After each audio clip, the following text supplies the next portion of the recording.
Society in general has put a label on depression and mental illness. For 13 years, I was abused by my father in every imaginable way you can imagine. After he died of cancer, finally I just had enough. I had to get out. The only friend at that time that I could see was drugs and alcohol.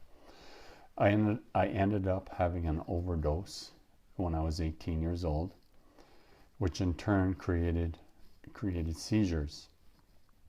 And that, combined with the drug overdose, affected my memory, brain cells being burnt out, affected my speech, and I just was basically sat around. I laid around. I had no motivation, no drive.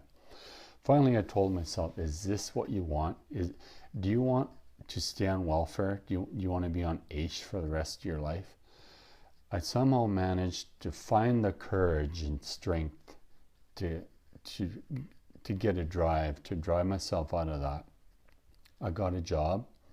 Actually, everything, just all the turmoil from my past caught up with me, and everything fell apart. I lost everything. I ended up in a rehab facility.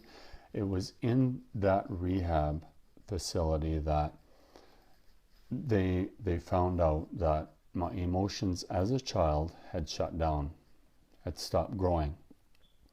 So here I was, over 40 years old. I had to start relearning emotions. And after I got out, I just wanted to succeed in life. My second wife that I truly fell in love with,